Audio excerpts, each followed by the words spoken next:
नमस्कार दोस्तों, मैं कुसुम गौड़ फिर आ गई हूँ आप लोगों से बातें करने टूवर्ड्स सेल्फ स्वयं की ओर चैनल पे।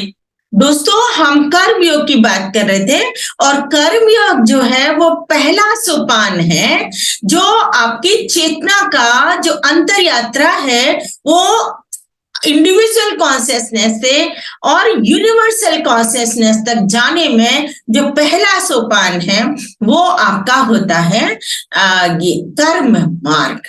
अब हम यहाँ देखेंगे कि ये पहला सोपान कैसे है और कैसे आप ये आपका कर्म जो है वो आपके चक्रों से रिलेटेड है और कैसे ये आपके गुणों से रिलेटेड है, आपके सेल्फ डेवलपमेंट से रिलेटेड है।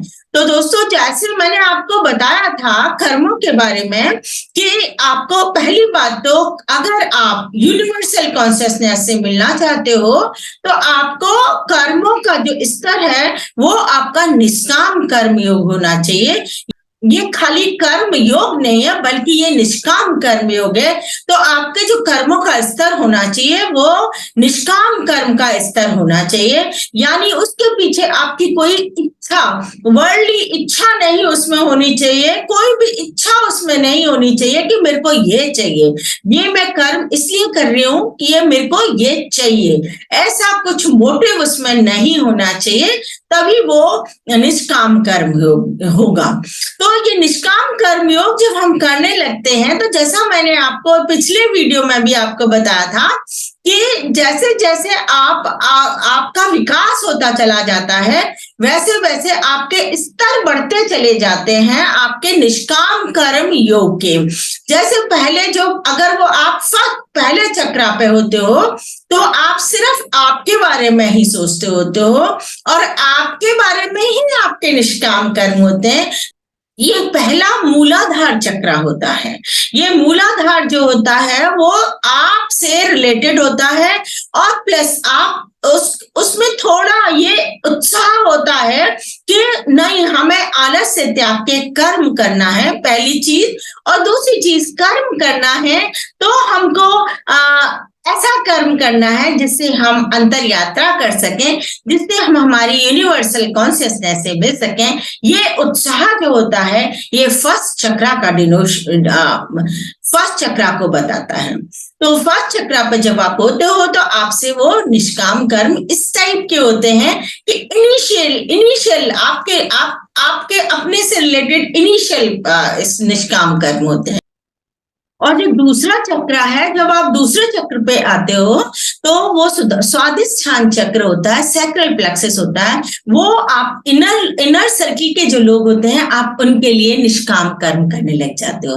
जैसे अपनी फैमिली के लिए आप निष्काम कर्म करने लग जाते हो, उनसे कुछ चाहते नहीं हो लेकिन आप उनके लिए काम करने लग जाते हो। तो ये आपका होता है ये सैक्रल प्लेक्सस सेकंड जो चक्र है, स्वादिष्ठान चक्र है, वहां तक की आपकी गति हो जाती है ये निष्काम कर्म योग में। अब आगे अगर आप चलते हो और आप चलते हो अक्सर ये चक्र, दोनों चक्र जल्दी जल्दी पास हो जाते हैं। अगर आप में पहले चक्र में आपको उत्साह आ गया है और आप ये करना चाहते होते हो तो पहला चक्र और सेकंड चक्र काफी जल्दी आपके पार हो जाते हैं। अब आप जब थर्ड चक्र पे आते हो तो आपके जो घेरे है ना, वो इनर सर्किल जो आपका होता है, आपका परिवार, आपके स्पाउस और आपके बच्चे वहीं तक नहीं रहता है। आपका जो घेरे है ना वो आपके बढ़ते चले जाते हैं निष्काम कर्म योग के। जैसे आप अब क्या है, अपने पूरे परिवार के लिए काम करने लग जाते हो। जो बड़ा आपका जॉइंट परिवार है, आपके और रिलेटिव्स जो हैं उनके लिए, दूर दूर के रिलेटिव्स जो हैं उनके लिए काम करने लग जाते हो।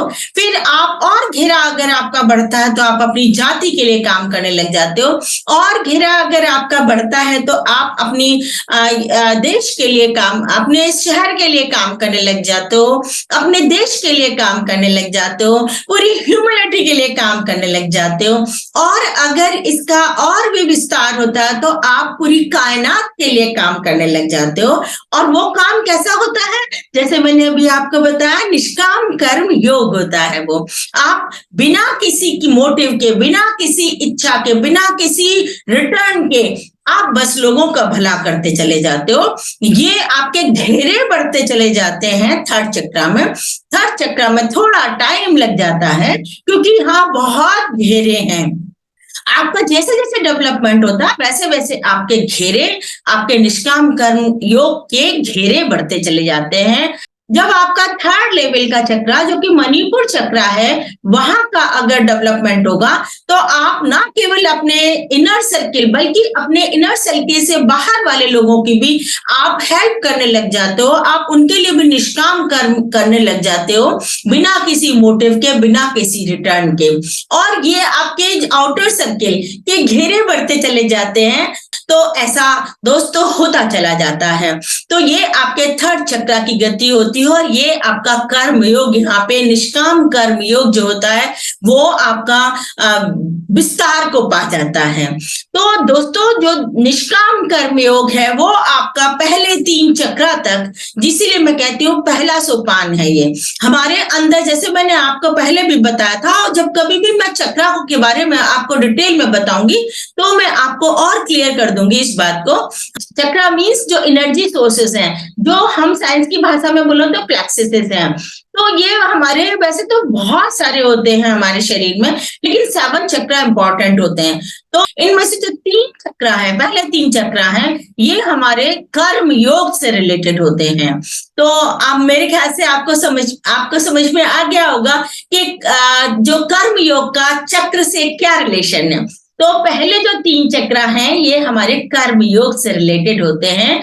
हमारे कर्मों का जैसे जैसे हम ऊपर चलते चले जाते हैं, चक्राओं में विस्तार में चलते चले जाते हैं, वैसे हमारे कर्म योग का भी विस्तार होता चला जाता है। और अगर अपन देखें तो आप देखोगे तो आपको पता पड़ेगा हम सारे कर्म इन्हीं 3 चक्रों से करते हैं। हमारी जो कर्म करने की जो फैकल्टी है वो हमारी इन 3 चक्रों से ही होती है। तो ये 3 चक्र जो है वो हमारे कर्म से रिलेटेड होते हैं।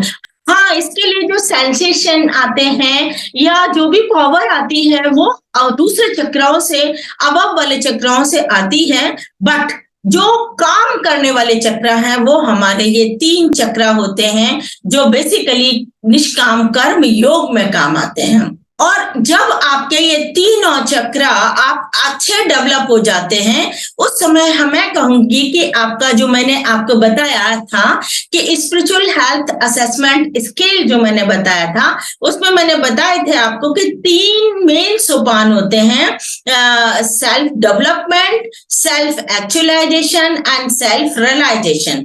तो उन 3 सोपानों में से पहला सोपान जो सेल्फ डेवलपमेंट का सोपान है वो पूरा हो जाता है अगर आपके 3 चक्रों का डेवलपमेंट हो गया है। तो ये सेल्फ डेवलपमेंट जो होता है ये एक्चुअली में अपने आप की तैयारी होती है उस रियलाइजेशंस को रिसीव करने के लिए जो सेल्फ रियलाइजेशन में रिसीव होंगे। तो ये पहले हम हमारे अपने आप को तैयार करते हैं। तो तैयार करने में क्या है, हम अपने आप, हमारे अंदर गुण आते चले जाते हैं। ये गुण ही होते हैं ना, निष्काम कर्म योग जो है वो गुण ही को डेवलप करना होता है। तो ये गुण डेवलप होते चले जाते हैं। जैसे मेजर जो गुण है, जैसे यहाँ पे भी दोस्तों बहुत सारे गुण साइंटिस्टों ने खोजे हुए हैं जो मनुष्य में हो सकते हैं।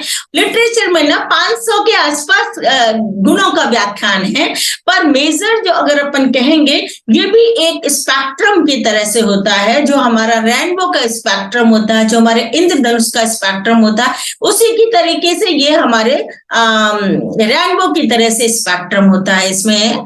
तो जैसे जैसे इंद्रधनुष में 7 रंग मेन होते हैं, उसी तरीके से हमारे जो सेल्फ डेवलपमेंट के जो गुण होते हैं वो भी, उनको भी हम डिफरेंट हम 7 कैटेगरी में डिवाइड कर सकते हैं। उन कैटेगरी के डिफरेंट मिक्सचर होके बहुत अनगिनत गुण हो सकते होते हैं।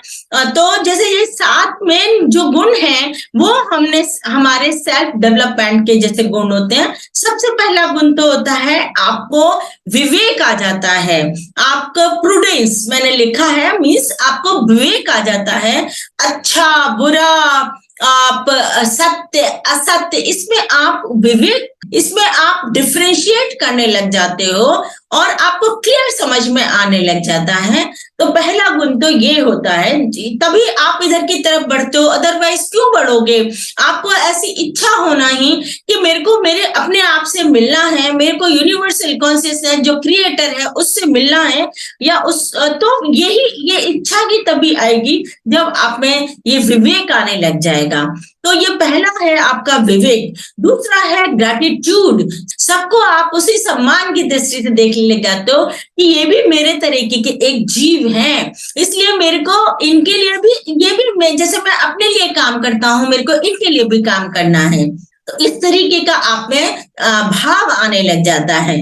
अगला जो गुण है वो है आपका जनरॉसिटी, यानी सबको आप एक लेवल पर देखते हो, सब उसी परमात्मा के अंश हैं, वो आप देखने लग जाते हो, और थोड़ा थोड़ा देखने, हालांकि इसकी पूर्णता तो आपको जब आती है जब रियलाइजेशन हो जाएगा, बट हाँ ये गुण आप में आने लग जाते हैं। आप सबको उस निगाह से देखने लग जाते हो कि सभी उसी परमात्मा के अंश हैं, तो सभी बराबर हैं, किसी को ऊंचा किसी को नीचा क्यों रखा जाए। तो इस तरीके से आप में एक समता आ जाती है, और आपको दूसरों की हेल्प करना, चैरिटी, उसमें आपको बहुत मजा आने लग जाता है। तो ये आप बिना किसी मोटिव के, बिना किसी रिटर्न के आप सबकी हेल्प करने लग जाते हो। तो ये गुण आप में चैरिटी का आने लग जाता है। और दोस्तों जो इम्पोर्टेंट गुण है वो है आप में पेशेंस। आपको धैर्य आ जाता है, मीन्स कि आप जो एडवर्स कंडीशंस होती हैं, जैसे से फॉर एग्जांपल अगर घर में कोई बीमार हो गया, या तो आप एकदम से घबराते नहीं हो, आप में पेशेंस होता है कि हाँ हमें क्या करना चाहिए। कोई हमारे घर में बीमार है तो हमें क्या करना चाहिए, हमको उसको हॉस्पिटल ले जाना चाहिए। आप धैर्य से सोचते हो, सॉल्यूशन सोचते हो, आप एकदम अपना पेशेंस खो के नहीं बैठते हो। इस तरीके का ये गुण आ जाता है। किसी भी कंडीशन, लड़ाई झगड़ा अगर आप पास में हो रहा है तो भी आप पेशेंस रख के आप सॉल्यूशन सोचोगे, आप उस लड़ाई दंगे से आप खुद व्यथित नहीं होगे। और दोस्तों ये पेशेंस आपकी स्पिरिचुअल यात्रा के लिए भी बहुत जरूरी होता है। अगर आप सोचते हो कि अरे बाबा मैं कब पहुंचूंगी यूनिवर्सल कॉन्शियसनेस में, अरे बाबा मेरे को वो वाला एक्सपीरियंस तो अभी आया ही नहीं है, इस तरीके से आप अगर उतावले होते रहे और पेशेंस नहीं रखा तो वो नहीं आने वाला। क्योंकि जब तक पेशेंस नहीं होगा तो वो आपके जब तक पानी शांत नहीं होता है समुद्र का, तो आपको चीजें नीचे की कैसे दिखेंगी। आप जैसे गहरे होते चले जाओगे वैसे आपका पानी शांत होता चला जाएगा और समुद्र के नीचे की चीजें आपको दिखती चली जाएंगी। उसी तरीके से यहाँ है, आप जितना पेशेंस रखोगे उतना ही आप गहरे उतरोगे, या मैं कहूं जितने गहरे उतरोगे उतना ही आप में पेशेंस आएगा। तो ये पेशेंस बहुत जरूरी है, धैर्य बहुत जरूरी है, ये आप में आने लग जाता है। और आपका सेल्फ कंट्रोल आने लग जाता है, आप इमोशन में बहते नहीं हो। जैसे मान लो किसी ने कुछ आपको कह दिया तो तुरंत आप उसका आंसर नहीं देते हो, अरे बाबा ठीक है देखते हैं। तो इस तरीके से आपको एकदम इमोशन में बहते नहीं हो। घर में मान लो किसी, भगवान नहीं करे कभी किसी की डेथ हो जाती है तो आपका रो रो के बुरा हाल हो जाए और फिर आप कुछ करने के काबिल नहीं रहो, ऐसा नहीं होता है। ये सेल्फ कंट्रोल होता है। और एक और सबसे ऊपर कि आप मोरल एक्शंस, आप नैतिक कार्य करते हो। जो भी कार्य करते हो आप मोरली, आप नैतिक कार्य ही करोगे, आप अनैतिक कार्य नहीं कर सकते। आप जो करेंगे वो नैतिक कार्य ही करेंगे, सबके भले के लिए करेंगे। ये आप में एक आ जाता है कि मोरल एक्शंस यानी नैतिक कार्य करना। तो ये कुछ गुण है जो आप अगर थर्ड चक्र तक, यानी कि मणिपुर चक्र जो सोलर चक्र है वहां तक की आपकी गति हो गई, और या इन दूसरे शब्दों में कहूं कि आपका अगर कर्म योग में आपकी स्थिति हो गई तो तो आपको ये सारे गुण आप में आ जाएंगे, जिससे मैं कहूंगी कि ये सेल्फ डेवलपमेंट की जो सीढ़ी है, पहली सीढ़ी है, वो आपकी पार हो जाती है। तो दोस्तों, ये आपको कर्म योग एंड चक्र और सेल्फ डेवलपमेंट, इनका रिलेशन मेरे ख्याल से अब समझ में आ गया होगा। चलो फिर मिलते हैं नेक्स्ट वीडियो में नेक्स्ट टॉपिक लेके। Okay, bye bye bye.